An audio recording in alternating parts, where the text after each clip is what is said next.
queremos mais uma vez desejar a todos um bom ano. E que aquilo que desejamos no fundo do nosso coração realmente se realize. E temos a certeza que tudo aquilo que nós desejarmos, nós vamos obter.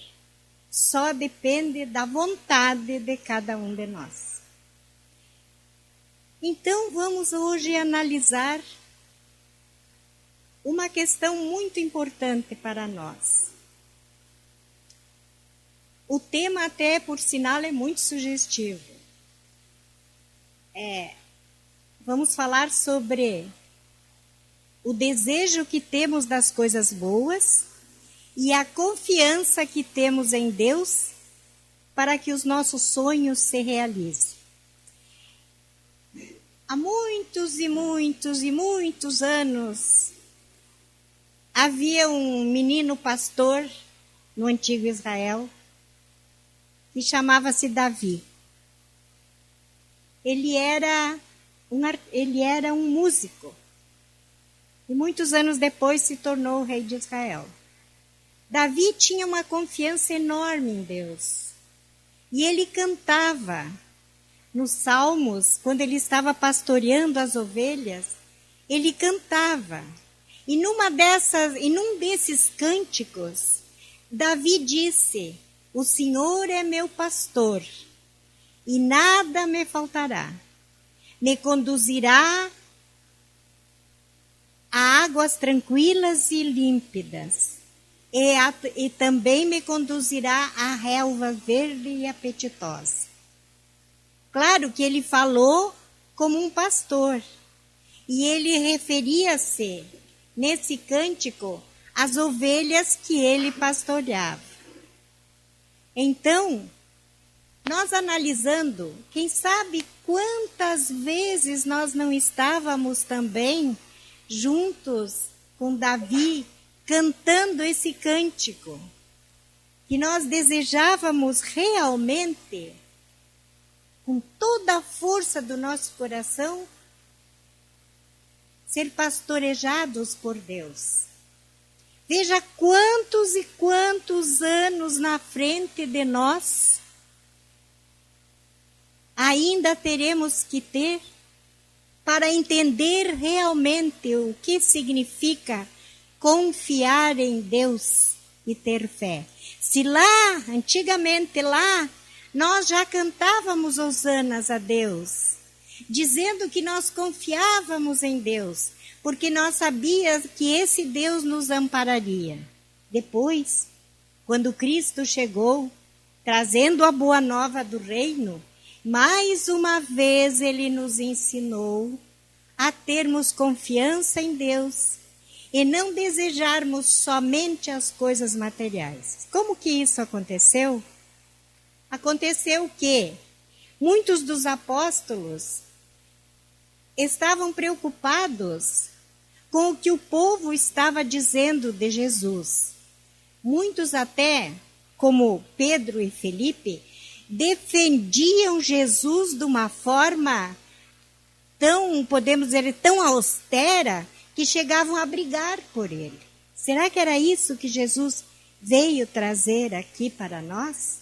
Então, nessa ocasião, quando aqueles apóstolos, seus discípulos, estavam ouvindo Jesus, eles estavam preocupados também com as coisas materiais. E veja o que Jesus falou. Jesus disse, liricamente ele disse: olhai os lírios do campo. Eles não plantam nem colhem, mas todavia Deus os dá uma ostentação maravilhosa, cobriu eles com cores divinas e lindas. Então, o que Jesus quis dizer com isso? Jesus quis dizer que nós também não devemos nos preocupar em excesso com as coisas materiais. Devemos olhar para a natureza, porque ele, completando isso, ele disse: olhai as aves do céu. Elas também não plantam, não colhem, não colocam em celeiro. mas Deus providencia o alimento a elas. E nós? Será que nós temos essa sensibilidade para olhar a natureza e sentir como Deus cumpre as promessas? Como Jesus nos ensinou realmente a acreditar nesse Pai que não nos deixa faltar nada? Então vamos pensar em como nós planejamos a nossa vida. Agora, por exemplo, estamos entrando num novo ano. Passamos o 2013, que sinceramente para mim, até vou respirar fundo, foi um alívio, porque eu achei que eu não passava o 13. Mas passei. Assim como todos nós aqui presentes, estamos agora com a esperança desse ano de 14. Por quê? Porque nós aprendemos a ter esperança. Nós aprendemos também a confiar um pouquinho mais em Deus. Nós aprendemos muita coisa. Quando Davi cantou nesses salmos que Deus é o pastor e que nos pastoreia de uma forma abrangente em nossa vida, e quando Jesus disse, olhai as aves do céu e os lírios do campo, nós aprendemos uma lição. Só que será que nós realmente cumprimos aquilo que aprendemos? Porque no livro A Boa Nova, que nos mostra como era a vida dos apóstolos na companhia de Jesus, nós podemos tirar vários exemplos de como nós podemos levar a nossa vida também. Agora, por exemplo, voltando ao assunto do novo ano. Quantas promessas, depois da meia-noite de 31, quando começou o dia 1º, quantas promessas nós fizemos a nós mesmos para cumpri-las no ano que chega? Muitas dessas promessas nós nem nos lembramos mais do que nós dissemos naquela ocasião. Assim como no ano passado, nós também não nos lembramos das coisas que prometemos. Será que nós conseguimos olhar a nossa família com melhores olhos? Será que nós conseguimos perdoar um pouco mais aqueles amigos insensatos que muitas vezes nos incomodam? Será que nós conseguimos também perdoar o nosso colega de trabalho, que na maioria das vezes não nos é muito simpático? Será que nós conseguimos, dentro do nosso lar, termos mais amor, mais carinho, mais compreensão?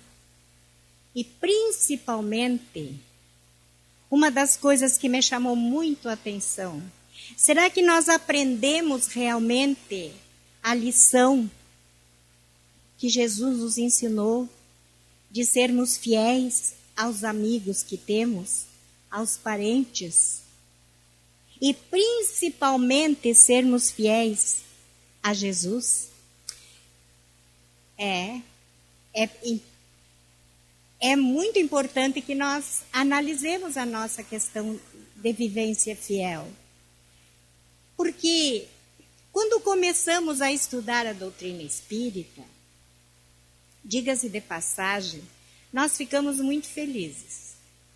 E nós gostaríamos de que todos entendessem essa forma amena de amar que Jesus nos mostra e que a doutrina espírita nos ensina. Nós gostaríamos que toda a humanidade aprendesse como nós. E aí o que nós começamos a falar? Muitas vezes falamos demais àqueles ouvidos que não desejam ouvir. E nós nos magoamos. Por quê? Porque nós gostaríamos realmente de que toda a humanidade entendesse a nobreza do amor divino para conosco. Mas cada um tem o seu tempo. E nós temos aqui no livro A Boa Nova, nós temos uma experiência de uma história que me chamou muito a atenção. Sabemos que isso é uma história verídica e que realmente aconteceu quando Jesus ainda estava no nosso meio. Felipe e Pedro tinham estado no meio do povo. E esse povo de Nazaré, que há um tempo atrás, talvez 12 horas atrás, tinham ouvido a pregação de Jesus. Então esse povo começou a falar mal dele. Começou a dizer que Jesus era filho de Satanás, que Jesus era infiel, que Jesus era etc. Falaram um monte de coisa.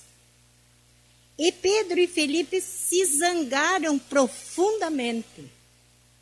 E como Pedro sabia que Jesus não ia refutar aquela falação, ele resolveu refutar.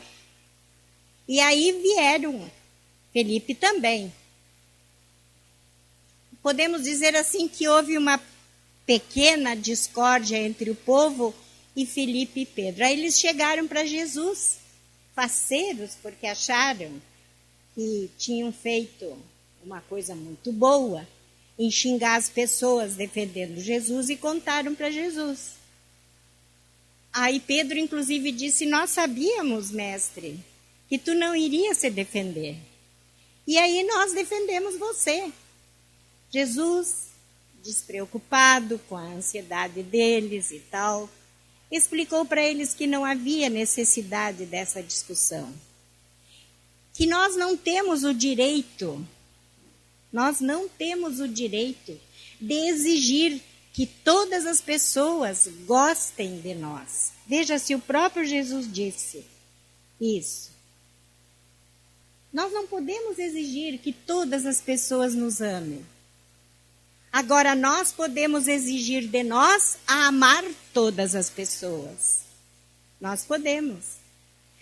Pedro e Felipe ficaram pensando naquilo que Jesus lhes disse. Inclusive, Jesus disse: será que nós podemos colher uvas de espinheiros? E aí nós ficamos analisando.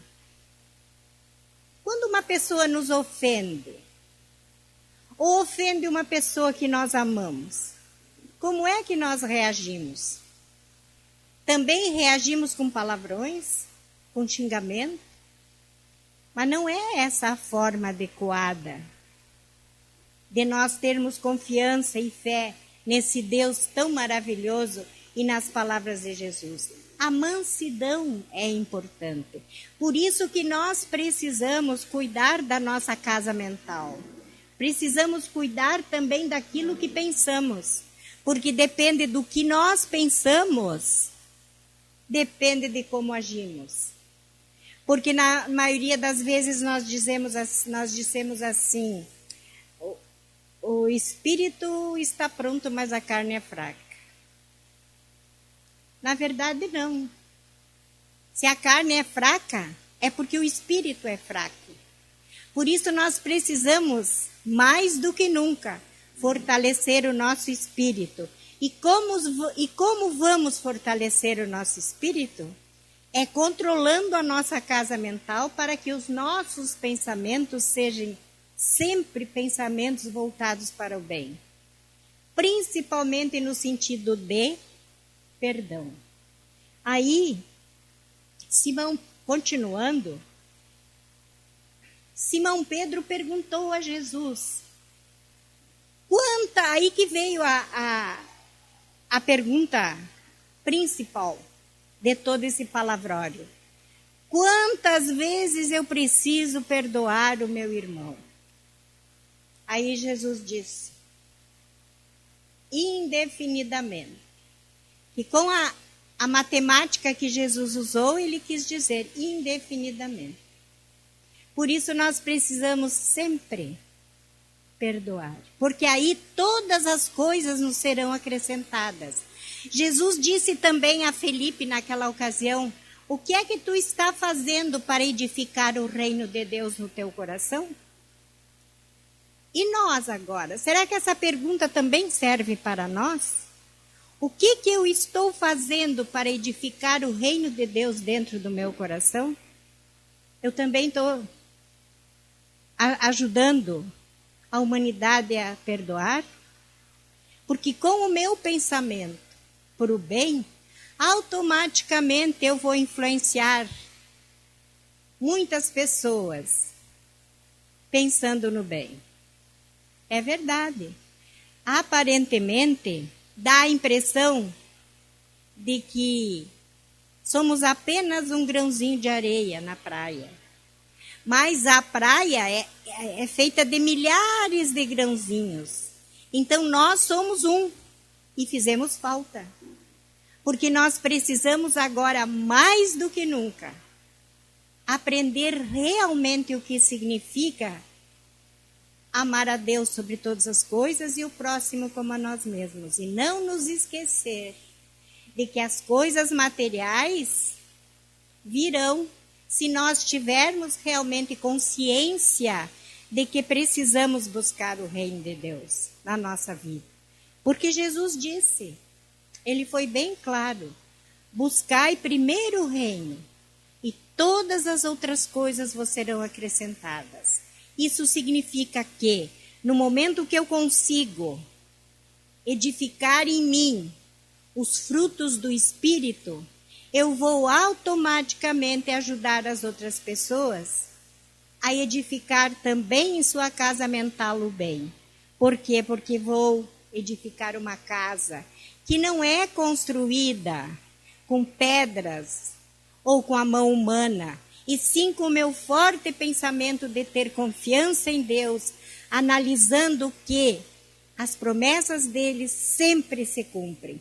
E quando algo acontece que não é da nossa vontade, é porque realmente era necessário que isso acontecesse para a nossa experiência. Por isso nós não precisamos ficar revoltados com a vontade de Deus. Nunca devemos esquecer essa promessa, porque Jesus disse, e ele foi bem claro, e ele nos mostrou com as atitudes dele. Olhai os lírios do campo, veja como eles se vestem.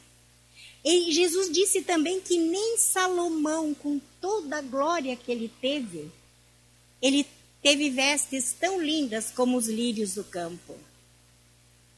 É romântico isso, mas é uma realidade. É lírico? É, mas é uma realidade. Já observaram a natureza ao seu redor? Já observaram na primavera, quando as árvores se cobrem de flores?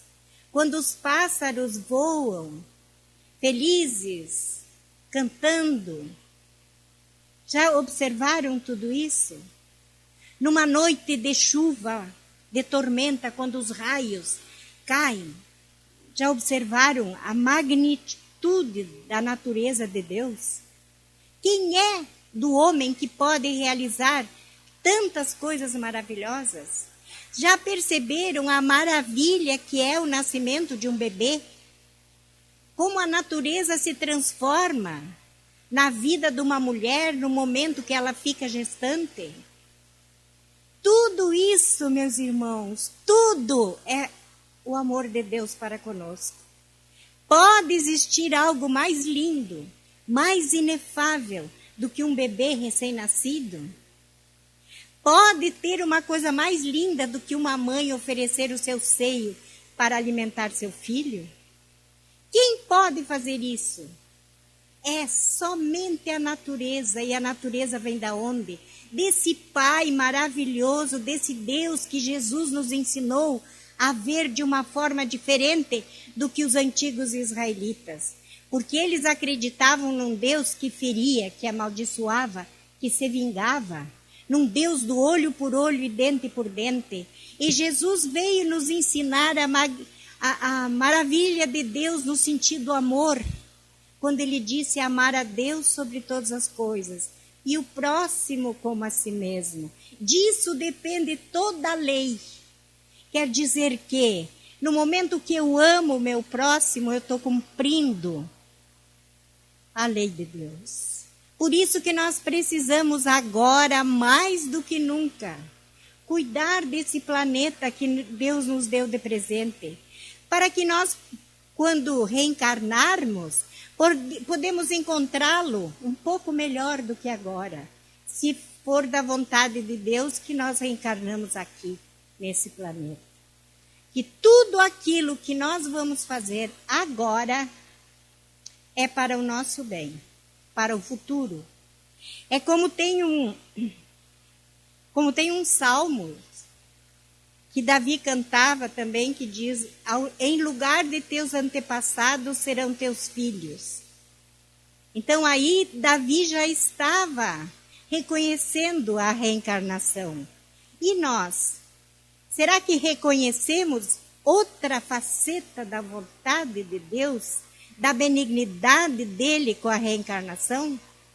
Será? Imaginarmos que poderemos voltar quantas vezes forem necessárias para aprendermos cada vez mais o sentimento genuíno do amor, desse amor que Jesus disse que cobre uma multidão de pecados.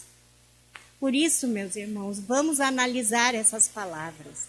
E agora, mais do que nunca, vamos pensar na bondade de Deus, no amor divino, naquilo que Jesus nos ensinou, mostrando que realmente nós precisamos edificar o reino de Deus dentro do nosso coração.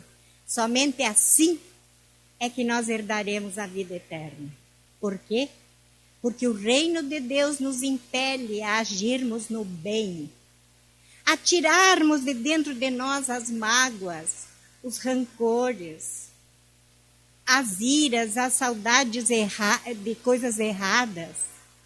Porque é muito bom nós sentirmos saudades do bem, sentirmos saudades daquilo que nós gostaríamos de viver novamente. Então, na reencarnação, poderemos viver muito mais naquilo que já vivemos. Em lugar de nossos antepassados, muitos daqueles serão nossos filhos. E nós poderemos assim praticar o amor e a bondade cada vez mais. Vamos pensar em tudo isso. Vamos analisar esse ano nesse aspecto. O que eu desejo? O que realmente eu quero? Eu quero ser feliz. E eu vou ser feliz. Porque tudo aquilo que eu quero, realmente eu consigo. Só depende da vontade de querer. Porque vamos pensar que a felicidade é um estado de espírito. A alegria é que é momentos. Mas a felicidade é um estado de espírito. É estar em acordo com a nossa consciência sem culpa. Quando deitarmos a nossa cabeça no travesseiro, vamos pensar: o que foi que eu fiz hoje? Eu amei o suficiente? Será que eu perdoei o suficiente? Será que eu deixei de fazer o bem para alguém? Então isso deve ser realmente o nosso lema. Vamos amar sempre mais. O amor de Deus é muito, muito, muito importante para nós. Por quê? Porque nós vamos viver várias encarnações e sempre ficaremos devendo o amor, porque o amor de Deus é muito grande. Por isso é importante. Vamos dever algo? Vamos dever o amor. Amando as pessoas e principalmente nos amando. Como é bom nós sentirmos a nossa consciência tranquila do dever cumprido. Mesmo que choramos muitas vezes pela falta de alguém ou por uma suposta mágoa. E se nós analisarmos bem sentidamente na questão da mágoa, nós vamos ver que estamos perdendo um tempo enorme guardando mágoas em nosso coração. Vamos abrir nossos braços para receber o amor da humanidade e vamos retribuir esse amor com gentilezas, com bondade, com afeto, cumprindo uma promessa. Estamos aqui para amar. E por isso vamos continuar a estudar mais e mais a doutrina dos Espíritos, que nos ensina realmente a refletir e mudar a nossa maneira de ser. Para o bem, para o amor e para a alegria. Podemos ter certeza, que assim como Deus olha por nós, nós podemos olhar também para o nosso próximo. Porque a fé, como disse Jesus, remove montanhas de problemas. Se tivermos realmente essa confiança em Deus, nós viveremos felizes por toda a eternidade. Obrigada.